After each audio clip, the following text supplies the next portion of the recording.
Assalamu alaikum class, how are you? As you all know, we are studying chapter number 3, which is gases. Today we are going to start a new topic, which is ideal gas constant R. Okay, you have already done general gas equation whose formula was PV is equal to NR3. Okay, this is ideal gas equation P V is equal to N R three. अगर इसमें से are को separate करें तो ये हो जाएगा R is equal to P V over N T. ठीक है, P V over N T. क्यों? क्योंकि एन टी यहाँ आके डिवाइड हो जाएगा. Okay, so you have to derive the value numerical भी और उसके यूनिट्स भी एंड डिफरेंट कंडीशंस पे हमने आर की वैल्यू और उसके यूनिट्स को डिराइव करना है. So first condition is STP, standard temperature and pressure. You all know at standard temperature and pressure, the pressure is taken as 1 atm and the volume is taken as 22.414 decimeter cube. Temperature as you know is 273.16 Kelvin and we have 1 mole. So इस formula में मैं ये सारी values put कर दूँगी. ये हो जाएगा 1, pressure 1 atm, volume 22.414 per decimeter cube, 1 mole, number of moles और टेम्परेचर 273.16 केल्विन. सो इस सब को जब मल्टीप्लाई और डिवाइड किया तो आंसर आया 0.0821.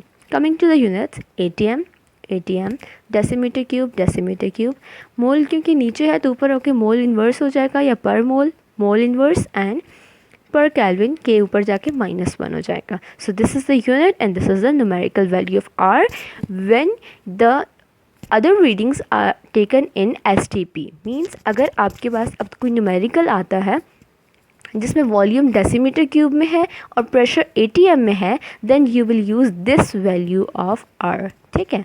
Next condition is when the pressure is given in millimetre of mercury और torr and the volume is given in centimetre cube. First of all you need to know that this R is equal to 0.0821 according to these figures. In figures के according हमारे पास are की ये value है. अब हमने क्या करना है, प्रेशर को ATM से कन्वर्ट करना है मिलीमीटर ऑफ मर्करी में. As you know 1 ATM is equal to 760 torr. ये हमने फर्स्ट लेक्चर में पढ़ा था. And also it is equal to 760 millimetre of mercury क्योंकि दोनों आपस में क्या हैं, इक्वल हैं. So 1 ATM is equal to 760 torr, which is also equal to 760 millimeter of mercury. ठीक है. अच्छा, अब क्या होगा अगर मैं इस वाली वैल्यू को, क्योंकि मुझे छोटी वैल्यू से बड़ी वैल्यू में जाना है, 1 ATM से हमें मुझे किस में जाना है, टॉर में जाना है. अब आपको नज़र आ रहा है ATM 1 और 760 टॉर. तो ATM छोटी वैल्यू है, टॉर बड़ी वैल्यू है. तो जब मुझे छोटी वैल्यू से बड़ी वैल्यू में जाना है तो हम मल्टीप्लाई करते हैं. तो अगर मैं इस वाली वैल्यू को 760 से मल्टीप्लाई कर दूं तो मेरा प्रेशर ATM से टॉर या फिर मिलीमीटर ऑफ मर्करी में कन्वर्ट हो जाएगा. उसको मल्टीप्लाई करके जो आंसर आया that is 62.4 decimetre cube as it is. और ATM किस में कन्वर्ट हो गया, millimetre of mercury per kelvin per mole as it is. अब हमने सेकेंड काम ये करना है, अपना वॉल्यूम सेंटीमीटर क्यूब में कन्वर्ट करना है. सो 1 डेसीमीटर क्यूब, अभी ऑलरेडी हमारा डेसीमीटर क्यूब में है. So 1 decimetre cube is equal to 1000 centimetre cube. 1 decimetre cube is equal to 1000 centimetre cube. छोटी वैल्यू से अगेन हमने बड़ी वैल्यू में जाना है तो दोबारा हम क्या करेंगे, मल्टीप्लाई करेंगे अपनी इस वैल्यू को 1000 के साथ. जब इसको हम 1000 से मल्टीप्लाई करेंगे तो आंसर आएगा 62,400 centimetre cube torr per kelvin per mole, या फिर 62,400 centimetre cube millimetre of mercury per kelvin per mole, क्योंकि टॉर और मिलीमीटर ऑफ मर्करी दोनों क्या हैं, इक्वल हैं. तो ये वाली वैल्यू आपने तब यूज़ करनी है जब आपके पास न्यूमेरिकल में प्रेशर हो मिलीमीटर ऑफ मर्करी में और वॉल्यूम हो सेंटीमीटर क्यूब में. Last one is SI unit. SI unit में क्या होता है, pressure Newton per metre square और वॉल्यूम मीटर क्यूब में. अब 1 ATM होता है 101325 न्यूटन पर मीटर स्क्वायर और 1 metre cube is equal to 1000 decimetre cube. Again आपने वही फॉर्मूला पुट करके वैल्यूज़ पुट करनी है. अब number of moles 1, pressure 101325 newton per metre square, temperature उतना ही, वॉल्यूम क्योंकि पहले डेसीमीटर क्यूब में था इसको मीटर क्यूब में जाना है. तो डेसीमीटर क्यूब बड़ी वैल्यू है, मीटर क्यूब छोटी वैल्यू है. तो जब बड़ी से छोटी में जाते हैं तो डिवाइड करते हैं. तो वॉल्यूम को 1000 से डिवाइड किया, आंसर क्या आया, ये आंसर था मीटर क्यूब में। ये सारी वैल्यूज़ हमने यहाँ पुट की, आंसर आया 8.3143। अच्छा, अब यहाँ पे आप ज़रा देख लें यूनिट, ये है न्यूटन पर मीटर स्क्वायर और यह है मीटर क्यूब। तो न्यूटन पर मीटर स्क्वायर और साथ में मीटर क्यूब, तो ये दोनों मल्टीप्लाई हो रहे हैं, तो वैल्यूज़ क्या हो जाएंगे, ऐड, ये हो जाएगा -2 + 3, ये हो जाएगा 1। सो न्यूटन मीटर पर केल्विन पर मोल, तो ये हो जाएगा 8.3143 जाउल, क्योंकि न्यूटन मीटर को जाउल भी कहते हैं, पर केल्विन पर मोल। और एक और बात ये कि 1 कैलोरी होती है 4.18 जाउल्स में, तो अगर मैं इसको कैलोरीज़ में कन्वर्ट करना चाहूँ जाउल से कैलोरीज़ में, तो मैं 4.18 से डिवाइड करूँगी तो मेरा आंसर आ जाएगा कैलोरीज़ में। लेकिन याद रखें, अगर आपके पास न्यूमेरिकल में यूनिट्स जो हैं वो न्यूटन पर मीटर स्क्वायर और डेसीमीटर मीटर क्यूब में है वॉल्यूम के, तो you will use this value of R. Next topic is density of an ideal gas. Density of ideal gas के लिए भी हमने क्या करना है, यही फार्मूला यूज़ करना है, PV = nRT। n क्या है, नंबर ऑफ मोल्स, उसका फार्मूला होता है मास ओवर मोलर मास।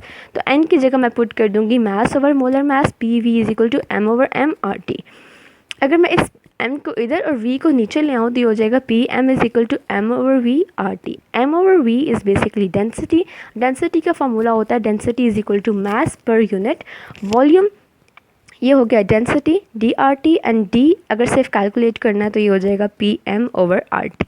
अब इस फॉर्मूला से आप देखें जो आपको नज़र आ रहा है लास्ट में, इससे पता चलता है कि डेंसिटी इन्वर्सली प्रोपोर्शनल है टेम्परेचर को, यानी टेम्परेचर ज़्यादा होगा तो डेंसिटी कम हो जाएगी, और इन दोनों के इन्वर्स डायरेक्टली प्रोपोर्शनल है। तो अगर प्रेशर या मॉलिक्यूलर मास ज़्यादा होगा तो डेंसिटी भी ज़्यादा हो जाएगी। लेकिन टेम्परेचर अगर ज़्यादा होगा तो डेंसिटी कम, टेम्परेचर कम होगा तो डेंसिटी ज़्यादा हो जाएगी। तो आपने इस बात का ख्याल रखना है।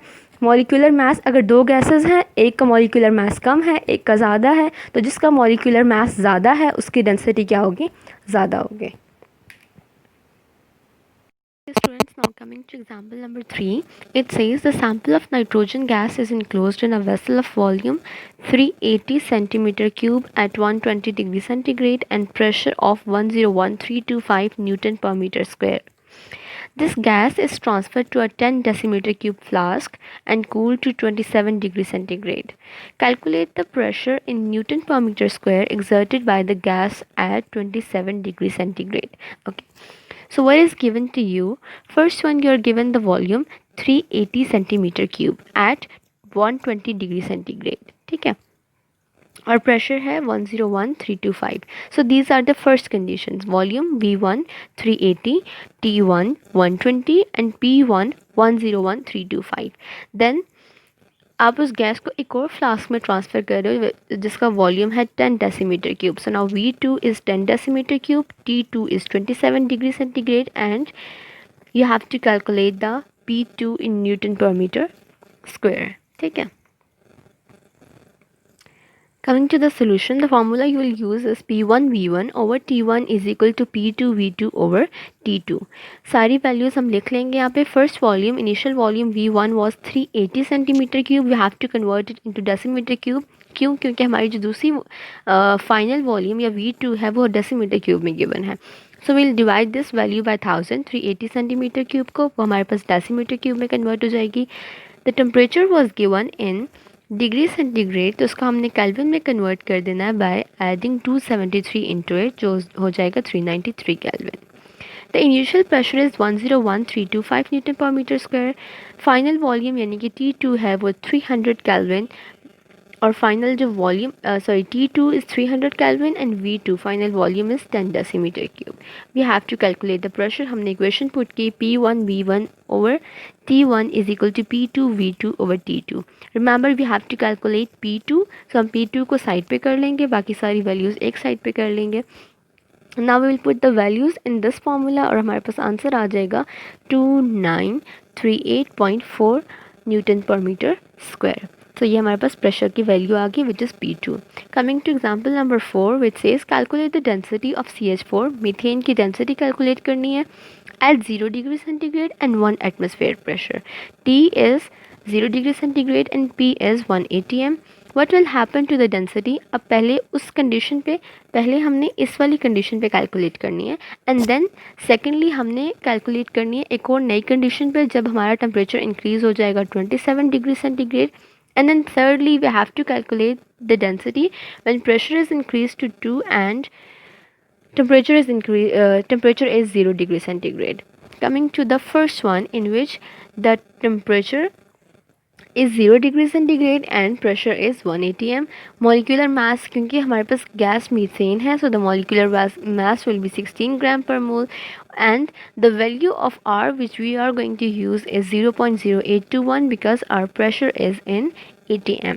ठीक है, तो डेंसिटी का फॉर्मूला है D is equal to PM over RT. We will put the values of all these pressure, molar mass, R and T. हमारे पास आंसर आ जाएगा 0.7138 ग्राम पर decimetre cube. So this was the density at 0 degree centigrade and 1 atm pressure. Now next condition, when the temperature is increased to 27 degree centigrade. बाकी सारी values वही रहेंगी, बस temperature change हो जाएगा. 27 + 273 इज इक्वल टू 300 केल्विन. हमने temperature increase करके जब वैल्यू फाइंड की तो ये आंसर आया 0.649.